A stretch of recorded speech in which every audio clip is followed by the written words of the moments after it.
All right, let's talk about developing paragraphs. For a quick recap of what a persuasive paragraph consists of, remember we need a defensible claim or something that can be argued. We need evidence and we need commentary, which is really the link between the two, right? So to kind of start with the claim, we can use this process of taking a really narrow subject and kind of bringing it down and developing a claim through the thought process that I have laid out here. So if I have a very broad subject of school uniforms, with that alone, I don't really have anything defensible, right? If I was just talking about school uniforms, that would be informative, and that's fine. But we really want to talk about a persuasive approach to that. So if I'm going to write that kind of as a question, I would say something like, should schools require uniforms? Now I'm asking a question that has multiple possible answers, right? So to answer that question, I need to create this position. So now this is where my opinion's coming into it, okay? So I'm going to say schools should not require uniforms. Now I've kind of taken that subject, I've looked at the essential question or that narrowed subject, and I've put my opinion in there, which is no, they should not require uniforms. Now to take that and make it a claim, I want to go even a little bit step further to be a little bit more specific. So while this right here is my position, I know I can do better to create something that's defensible, something that I can find evidence for, something that can be argued a little bit more substantially. So I'm going to say schools should not require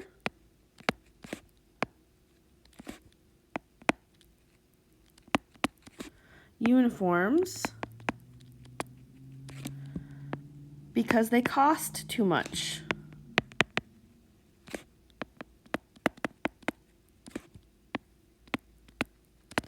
So basically I've added one little kind of level that can focus my argument, and I've now created a claim statement that I can go find evidence for, right?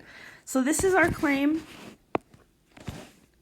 and it's defensible, meaning that people could argue that they're not that expensive and that therefore they're worth the cost and they should be required. It's just something that has a statement of my opinion, but could also be refuted, right? Now, this whole process takes time. Do you need to do that every time you write a paragraph? Of course not. Sometimes you can start out right here. You can start right from the claim and know exactly what you want to argue. This is just kind of a process of thinking through each step to make sure that that final claim is defensible and that you can really successfully argue it. Okay? So I'm just going to reproduce our first sentence down here. I'm going to try to write with better handwriting. This pen is not doing a great job for me. So schools should not require uniforms because they cost too much.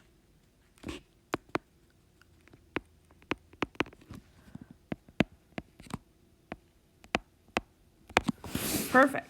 Now, the next part of a persuasive body paragraph is evidence. Now, I want to kind of talk through how to integrate quotations and things. So we're just going to kind of take a little trip out here to Google, or Safari, I guess in this case, as our app. And I just want to look up the average cost of a uniform. School uniforms. And let's see if we can find something credible that's available on one of these websites. So I'm just doing a quick little check, little mini lesson on reputable sources, right? And as I preview things, I see a couple .orgs. Those can usually be good. But I actually think one of the first ones that shows up here is Education and Cost Helper. So that's for parents, a website to kind of estimate the cost of things.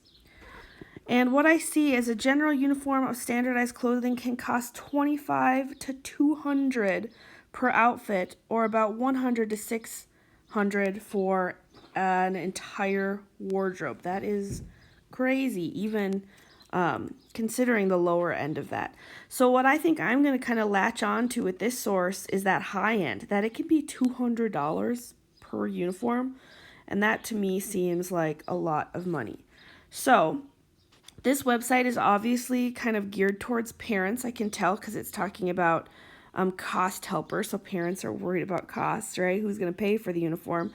And then it has different categories of how, of different kind of costs that a parent might have for their child. So I am going to use the lead in method. Oops, my thing closed here. And I'm going to say, according to cost helper education, a website to help, oops, it's a little bit close to my other part, isn't it? To help parents budget for their children. I'll just say help parents budget. A single uniform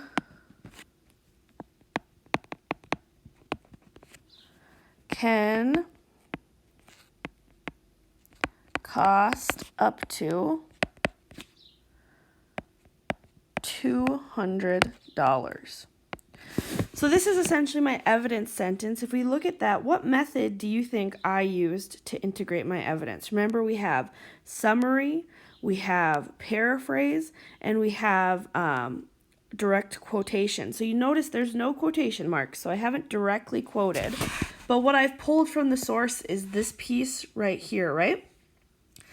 And I would say that this is an example of summary. I haven't done like a close rewording of something from the source, but I have picked out kind of a detail or a main idea. So that's what makes this an example of summary integration for the evidence. Now, I need some explanation. So if uniforms cost $200, how does that go back to my question that they should not be required? And the first thing that comes to my mind is, well, for some families, $200 probably is less than they would pay on their students' clothes. For a lot of families, that's a lot more. Okay, so we're going to say this amount may seem low in some communities and families,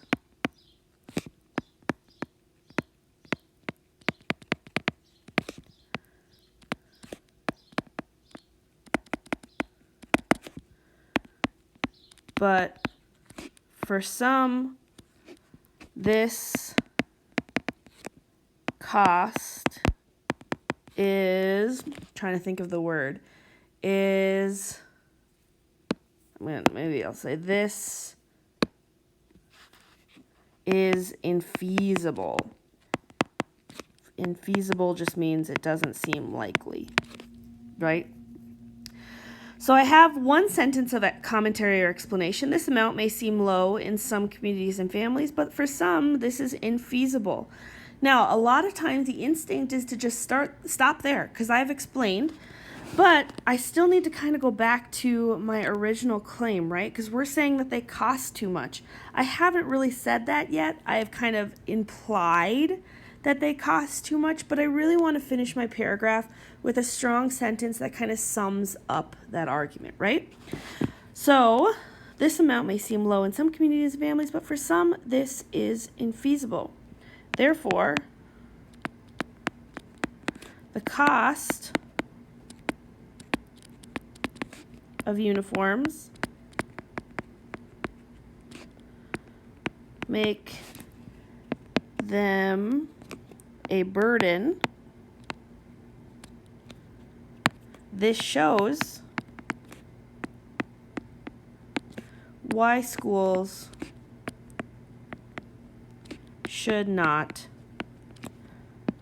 require students to wear them.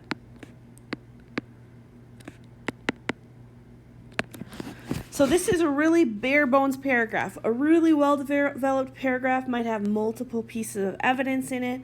I could probably find maybe a specific brand of uniforms that are on that higher end to support this. But I do have all three of my parts. So I want to kind of go through and highlight those for us so that we know we have the three fundamental parts of a paragraph. So the first part, I got my claim. Schools should not require uniforms because they cost too much. That is our claim. Now let me change colors here quick. And then we have, according to Cost Helper Education, a website to help parents budget, a single uniform can cost up to $200. There's our evidence. And then the rest of the paragraph is our commentary or our explanation, right? And I wanted to highlight these in the different colors because I wanted you to notice something about this. If we're talking about proportions, first of all, let me label my commentary here. If we are talking about the proportions within this paragraph, you'll notice that the claim is kind of the smallest part of the paragraph, the evidence is the second smallest part, but the commentary is the biggest part of the paragraph, and this should be the case in most writing. I like to think of it as a 1, 2, 3, or even 4 maybe ratio in terms of what should take the majority of your paragraph, right? So that's our paragraph. It has our defensible claim. It has evidence that's specific that we pulled from that website. And it also has our commentary that not only kind of explains the evidence, but it builds that bridge back to the claim that's being created in the paragraph.